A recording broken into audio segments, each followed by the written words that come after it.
যে কোনো স্পেশাল দিনে কিন্তু ডিমের এই রেসিপিটা তৈরি করা যেতে পারে। ডিমের এই রেসিপিটা খেতে কিন্তু অপূর্ব লাগে। নমস্কার, বাঙালির পেট পোড়া চ্যানেলে আপনাদের সকলকে জানাই স্বাগত। আজকে আমি ডিমের অসাধারণ সুন্দর একটা রেসিপি তৈরি করে আপনাদের সঙ্গে শেয়ার করব। একঘেয়েমি ডিমের ঝোল খেতে খেতে যদি ভালো না লাগে তাহলে কিন্তু এরকম একটা রেসিপি আপনারা তৈরি করে নিতে পারেন। খেতে কিন্তু বন্ধুরা ভীষণ ভালো হয়। তাহলে বন্ধুরা দেখে নেওয়া যাক আমি কিভাবে রেসিপিটা তৈরি করছি। আপনারা কিন্তু প্রথম থেকে শেষ পর্যন্ত আমার রেসিপিটা দেখবেন, তাহলে কিন্তু আপনারা শিখে নিতে পারবেন কিভাবে ডিমের এই রেসিপিটা তৈরি করতে পারবেন। আজকে ডিমের যে রেসিপিটা তৈরি করব সেটা কিন্তু অনেকটাই ভিন্ন পদ্ধতিতে রান্না করা হবে। তার জন্য কিন্তু বেশ কয়েকটা উপকরণ লাগবে আর রান্না করতে কিন্তু একটু সময় লাগবে। তো উনুনটা ধরিয়ে একটা কড়াই বসিয়ে দিয়েছি। প্রথমে আমি একটা মশলা ভেজে নিচ্ছি। কয়েকটা মশলা আমি একসঙ্গে ভেজে নেব। কড়াইটা গরম হয়ে যাওয়ার পর কড়াইয়ের মধ্যে দিচ্ছি 4টে শুকনো লঙ্কা, কয়েকটা দারচিনির টুকরো, কয়েকটা এলাচ, কয়েকটা গোলমরিচ, অল্প করে একটু মৌরি, অল্প করে একটু ধইনা আর অল্প করে একটু জিরে। এবার এগুলো আমি সব নেড়ে চেড়ে ভেজে নেব। মশলাগুলো ভাজার সময় কিন্তু অনবরত নাড়তে হবে যাতে মশলাটা পুড়ে না যায়। মশলাটা যদি পুড়ে যায় তাহলে মশলার সুন্দর সেন্টটা কিন্তু নষ্ট হয়ে যাবে। এই জন্য কিন্তু অনবরতই নাড়তে হবে। আর খুব কালো করে ভাজলে হবে না, মিডিয়াম ভাবে কিন্তু মশলাগুলোকে ভেজে নিতে হবে। মশলাগুলো নাড়াচাড়া করে আমি ভেজে নিয়েছি। মশলাটা ভাজা হওয়ার পর কিন্তু একটা সুন্দর সেন্টও বেরিয়েছে। এবার এই মশলাটা আমি নামিয়ে রাখছি। ডিমের এই সুন্দর রেসিপিটা তৈরি করার জন্য আমি আগে থেকেই কিছু ক্যাপসিকাম এরকমভাবে কেটে নিয়েছি। একটা ক্যাপসিকাম আমি কেটে নিয়েছি এরকম বড় বড় পিস করে। কয়েকটা কাঁচা লঙ্কা এরকম চিড়ে নিয়েছি। দুটো পেঁয়াজ আমি এরকম বড় বড় পিস করে কেটে নিয়েছি। অল্প একটু আদা এরকম সরু সরু করে কেটে নিয়েছি।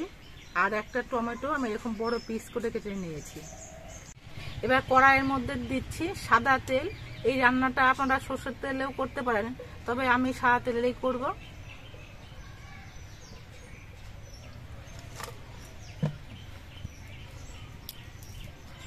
এবার তেলটা বেশ ভালো মতো গরম করতে হবে। এবার আমি যে সবজিগুলোকে টেনে নিয়েছিলাম এই সবজিগুলো এই সাদা তেলের মধ্যে দিয়ে আমি ভেজে নেব। আপনারা কিন্তু এই সবজিগুলোকে বাটার দিয়েও ভেজে নিতে পারেন। আমার ঘরে আজকে বাটার রান্না নেই বলে আমি সাদা তেলেই কিন্তু এই সবজিগুলো ভেজে নিচ্ছি। দিয়ে দিলাম পেঁয়াজ, ক্যাপসিকাম,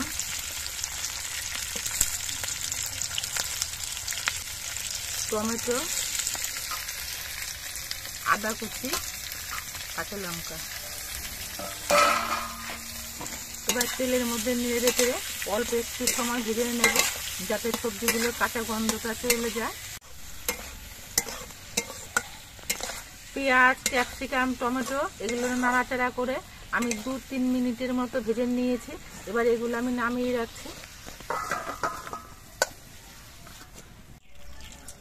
কড়াইতে আর একটু সাদা তেল দিচ্ছি। এইদিকে আমি ডিমের রেসিপিটা তৈরি করার জন্য 5টা ডিম আগে থেকে আমি সিদ্ধ করে রেখে দিয়েছিলাম যাতে আপনাদের ভিডিওটা খুব তাড়াতাড়ি দেখাতে পারি। এই জন্য ডিমটা আমি আগে ঘরে সেদ্ধ করে রেখেছি। ডিমের খোসাটা ছাড়িয়ে আমি অল্প অল্প চিড়ে নিয়েছি। এবার এই ডিমের মধ্যে আমি অল্প করে নুন মাখিয়ে নিচ্ছি।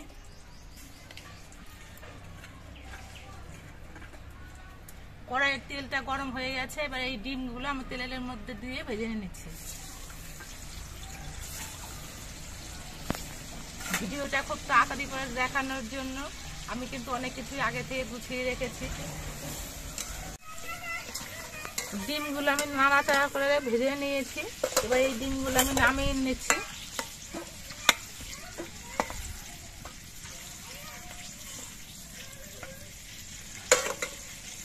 এবার এই তেলের মধ্যে দিচ্ছি 2টো তেজপাতা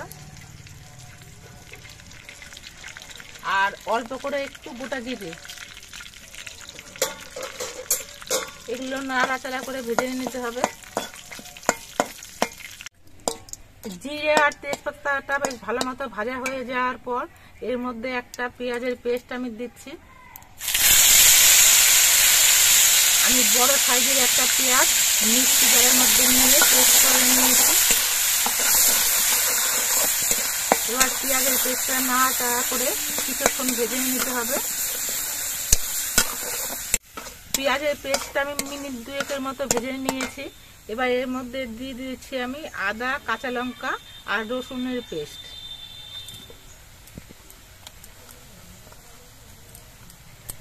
এবার এগুলো দিয়ে আমি কিছুক্ষণ কষিয়ে নেব। আর এই মশলাগুলো কষানোর সময় আমি দিয়ে দিচ্ছি পরিমাণ মতো নুন। ডিমের এই রেসিপিটা তৈরি করার জন্য আমার হাফ কাপের মতো টক দই লাগবে। আমি হাফ কাপ টক দই নিয়েছি। এই দইটা আমি ফেটিয়ে নিচ্ছি। মশলাগুলো কিছুক্ষণ কষিয়ে নিয়েছি। মশলা থেকে দেখুন তেল ছেড়ে দিয়েছে। এবার আমি 7-8টার মতো কাজু বাদাম পেস্ট করে নিয়েছি, সেই কাজু বাদামের পেস্টটা দিচ্ছি। আর ফেটিয়ে নেওয়া টক দইটাও দিচ্ছি। এবার এই টক দইটা দিয়ে কিন্তু আস্তে আস্তে জাল দিয়ে কষাতে হবে। খুব জোরে জাল দিলে কিন্তু দইটা কেটে যেতে পারে। দই আর কাজু বাদাম দিয়ে মশলাটা কষানোর সময় এর মধ্যে অল্প করে চিনি দিচ্ছি। চিনিটা দিয়ে নেড়ে চেড়ে মিশিয়ে নেব। এবার এর মধ্যে দেব আমি অল্প করে কিছু কসুরি মেথি। আমি হাতের মধ্যে ডলে নিয়ে তারপরে দেব। আপনারা ইচ্ছে করলে এর মধ্যে ধনেপাতা দিতে পারেন, তবে আমি কসুরি মেথি দিচ্ছি। যার যে ফ্লেভারটা ভালো লাগবে সেটা দেবেন। কসুরি মেথিও দেওয়া যায়, আবার ধনেপাতাও দেওয়া যায়। আজকে ডিমের এই রেসিপিটা কিন্তু আমি সাদা তৈরি করব, তার জন্য কিন্তু কোনো হলুদের গুঁড়ো দিচ্ছি না। মশলাটা আমি 3-4 মিনিটের মতো কিন্তু কষিয়ে নিয়েছি। এবার এর মধ্যে আমি দই আর কাজু বাদামের বাটি ধুয়ে নিয়ে 1 বাটি জল দিচ্ছি।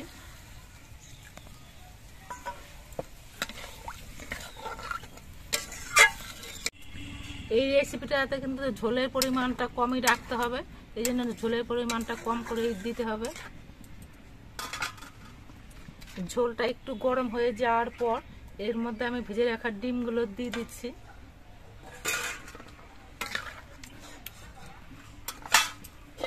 ডিমটা দিয়ে আমি কিছুক্ষণের জন্য ঢেকে দিচ্ছি। এবার আমি যে মশলাগুলো ভেজে রেখেছিলাম সেই ভাজা মশলাটা আমি বেটে নিয়ে আসছি। ভাজা মশলাটা কিন্তু আমি জল দিয়ে বাটেনি, আমি শুকনো গুঁড়ো করে নিয়েছি। আর একেবারে মিহি করে কিন্তু গুঁড়ো করিনি, একটু কুচি কুচি আছে, এরকম ভাবে কিন্তু গুঁড়ো করে নিয়েছি। এবার এটা আমি ঢেকে রাখছি, এটা একেবারে শেষে লাগবে।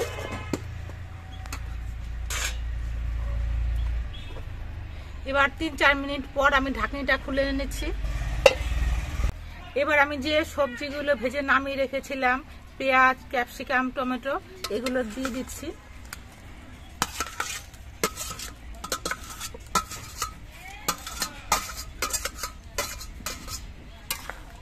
নেড়ে চেড়ে মিশিয়ে দেব।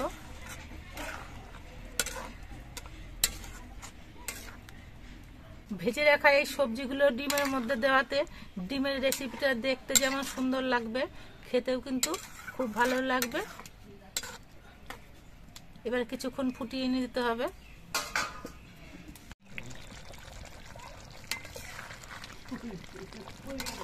ঝোলটা বেশ কিছুক্ষণ ফুটিয়ে নিয়েছি। দেখুন ডিমের রেসিপিটা কিন্তু অনেকটা গ্রেভি হয়ে গেছে। আমার ডিমের রেসিপিটা প্রায় তৈরি হয়ে গেছে। এবার এর মধ্যে আমি 1.5 চামচের মতো ভাজা মশলার গুঁড়ো দিয়ে দিচ্ছি। ভাজা মশলা গুঁড়ো দিয়ে নেড়ে চেড়ে মিশিয়ে নিয়ে আমি কিছুক্ষণের জন্য গরম উনুনে ঢেকে রেখে দেব। ভাজা মশলা দিয়ে আমি গরম উনুনে 5 মিনিট ঢেকে রেখেছিলাম। এবার ঢাকনাটা খুলে এনেছি। ডিমের সুস্বাদু রেসিপিটা কিন্তু পরিবেশন করার জন্য সম্পূর্ণভাবে তৈরি হয়ে গেছে। এবার এটা আমি নামিয়ে নিচ্ছি।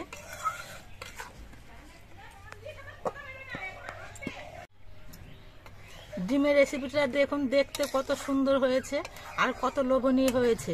আর এই রেসিপিটা খেতে কিন্তু বন্ধুরা ভীষণ ভালো হয়। আপনারা দেখতে পেলেন আমি কিভাবে ডিমের রেসিপিটা তৈরি করলাম।